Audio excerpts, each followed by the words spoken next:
Hello guys, today I will be sharing my journey of how I built my own mechanical keyboard, including my unique wooden case. So without further ado, let's get started.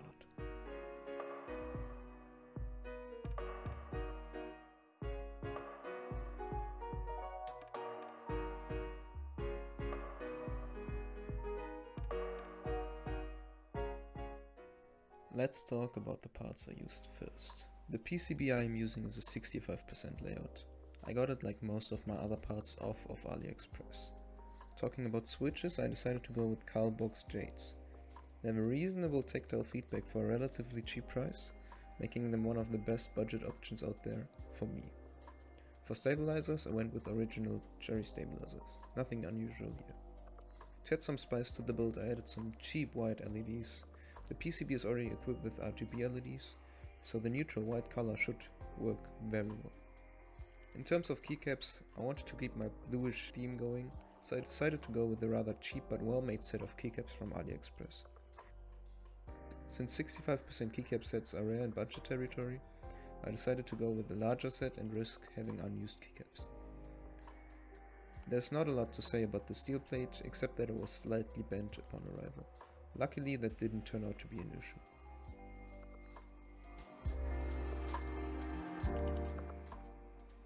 Before beginning with the build, I tested the PCB and every single LED. Everything was working fine, LEDs lit up, and I could start off the build.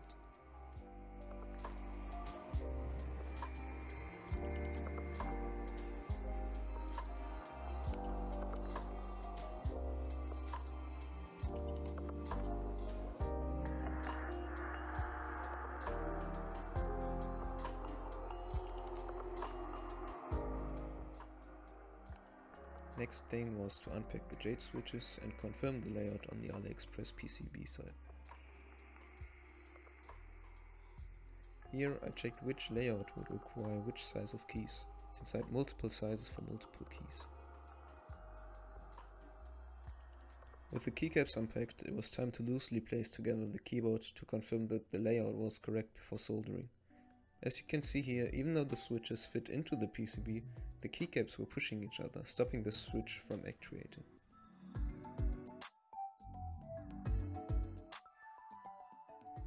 A little adjustment later and that problem was fixed.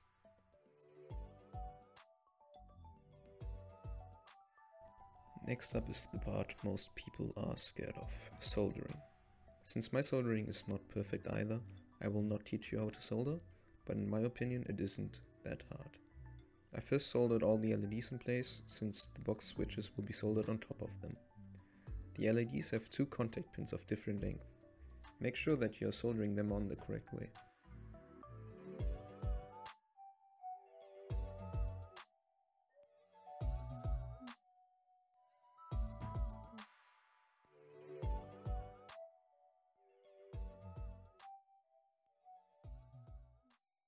After soldering and testing, I clipped the pins as short as possible.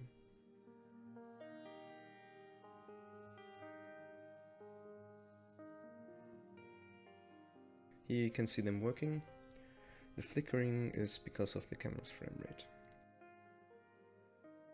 And just like that, the first soldering job is done.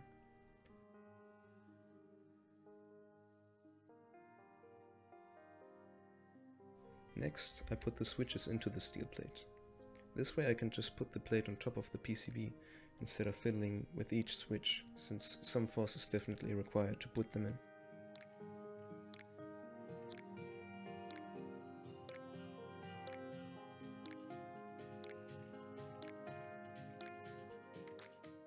Before doing that though, I needed to put the stabilizers in.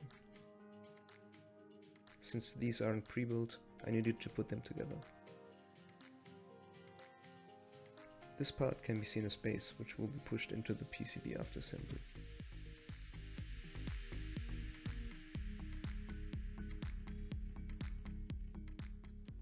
This part is the stem. This will be put into the base and will be the moving part. To connect stabilizers, we use wires. Now that we have all our parts, let's assemble our stabilizers. First off, I'm going to be using some chain loop to loop up the inside of the base. This helps to reduce rattle and smoothens the movement.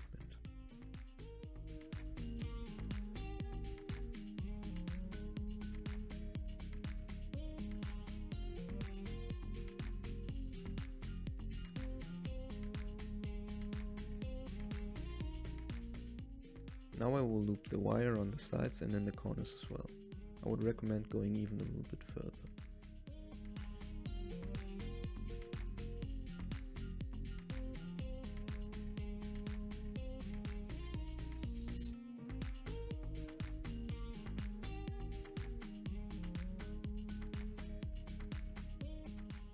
Now I forgot to do this earlier, but I also clipped my stabilizers. What that means is that I cut off the small legs shown here. What these legs do is stopping the stabilizer from touching the PCB flat, which introduces mushiness to the equation. So grab a scissor and cut them off for a nicer feel.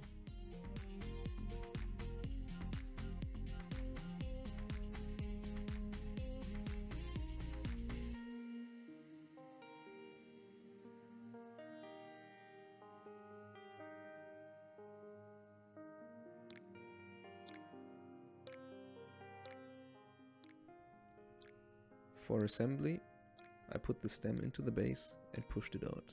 There's only one correct way for the stem to fit inside the base, so if you can't push it out, turn it around. Now the wire gets pushed into the stem.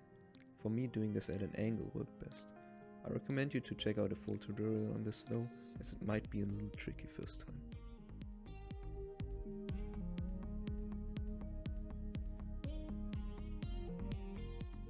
After installing the stabilizer, I tested it and I will be honest, it felt and sounded really good. Of course I could have bought some expensive loop, but I doubt I as an amateur would have noticed a huge difference. Now I did mistakenly solder in LEDs where they didn't belong, so what you can see me doing here is ripping them out to be able to install the other stabilizers.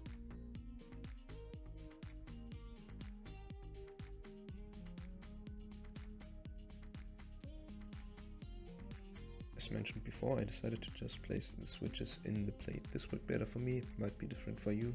This did however save me a lot of time. Also remember to check your layout again.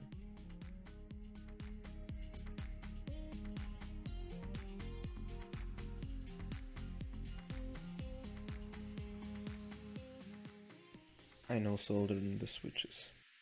Make sure to push them fully into the PCB.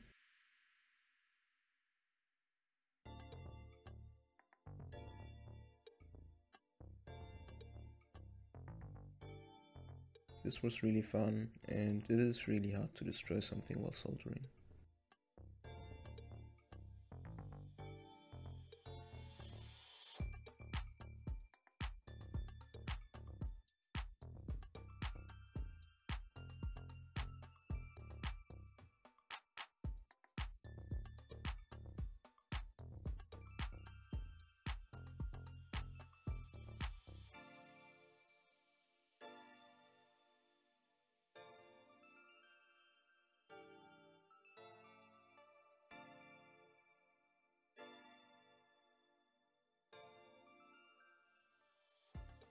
The opposite can be said about desoldering, something that I had to do next.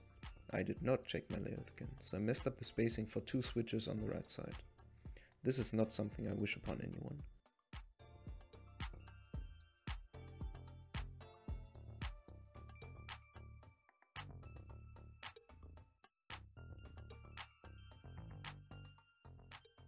While desoldering, I also ripped off a PCB trace, which took me 2 hours to fix by soldering a small copper wire connecting the end of the trace to the PCB switch contact pad.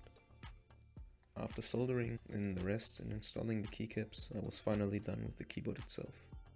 Now it is time for the case. For a unique look, I decided to go with a wooden case. I had my dad help me for this portion. We started off by cutting a nice wooden piece in half, since the 2 halves were supposed to be divided by an epoxy layer.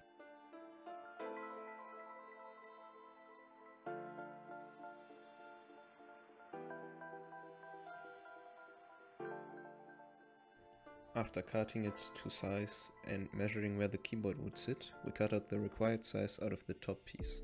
The keyboard should be sitting on top of the epoxy, only the keycaps should be showing. Cutting the keyboard took a while, but it also needed a lot of sanding.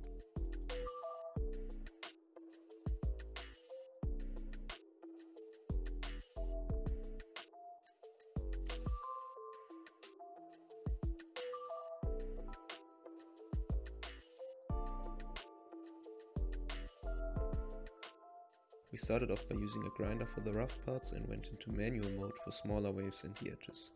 This took a while, but this is very important, because if the keyboard doesn't fit tightly, you might see more than you want to.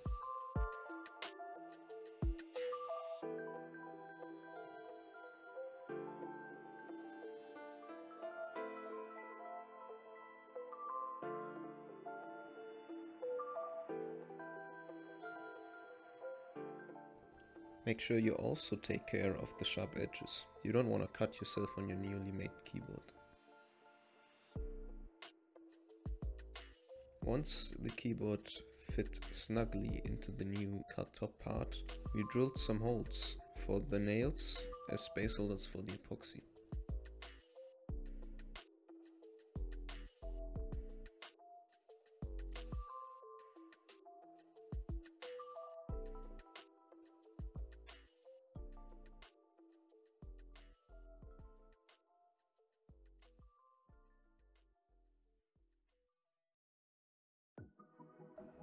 We made sure to snap them off at the same size, which enabled us to have the same height of the epoxy layer.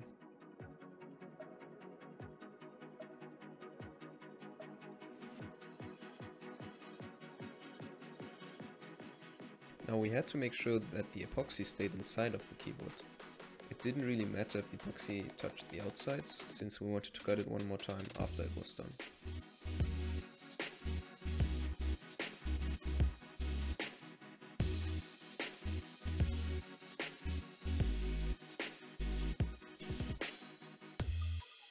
It might look abysmal at the moment, but trust me, it did its job really well, and no epoxy got outside.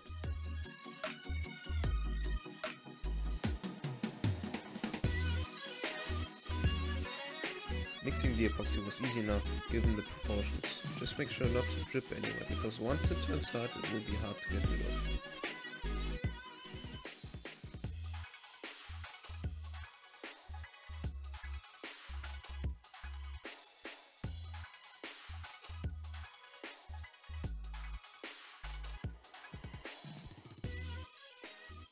The most important thing when pouring epoxy is that it's leveled and that you try to pour it as even as possible.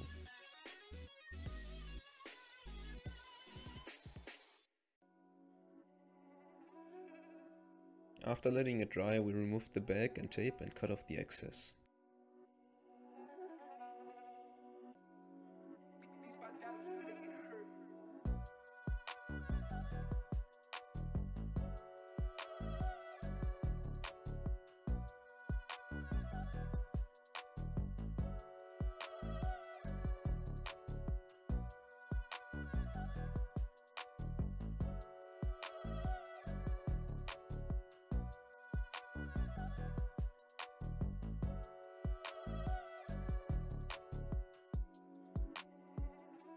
Four cuts later and it is already looking pretty good. That does not mean that it is done at this point. There was still some more sanding to do and some adjustments to be made. First, we drilled a hole for the cable and the USB port. Then we sanded it down till we were happy with the results.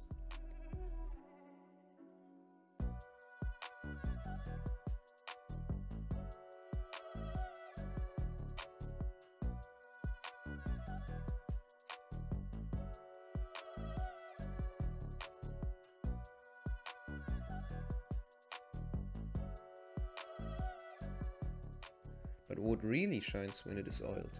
The colors start to pop and looks much cleaner.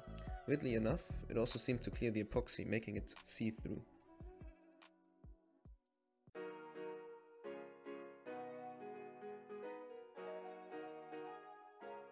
As you can see, even though we tried to pour as slowly as possible and tried to shake the air bubbles out, there are still some air bubbles visible, which doesn't really concern me that much, but it is something you should be aware of.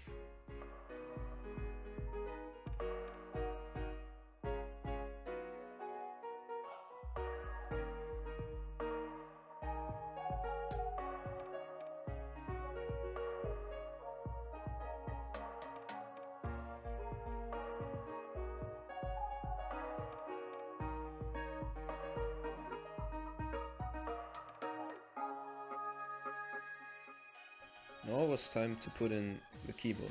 You might have noticed that I'm using a different switch for the custom painted spacebar. It is a Kailh Box Navy or Kailh Box Jade with a stronger actuation force.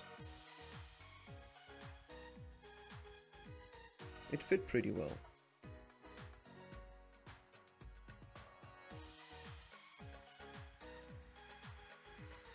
We then screwed it in to hold it down and we were done.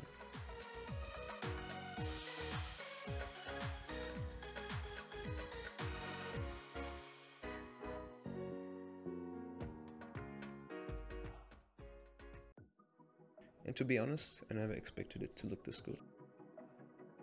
It is not perfect by any means, but I'm more than satisfied with how it turned out.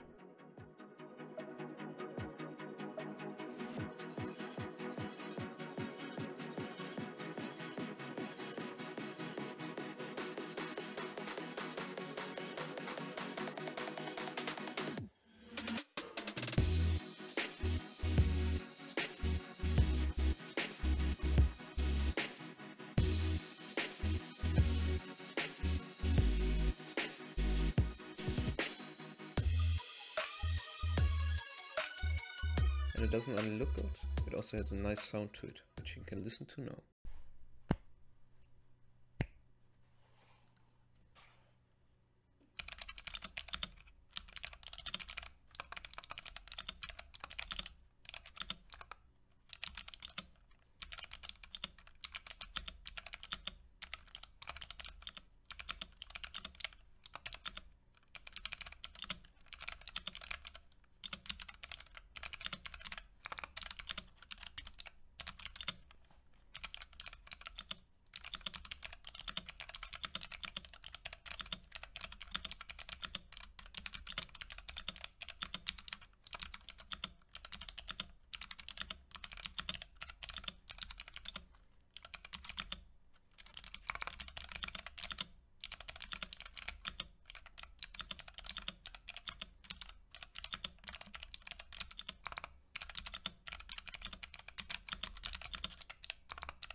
So that was my build of my mechanical keyboard. I hope you enjoyed the video. If you did, leave a like, comment down below, whatever. I'll see you soon.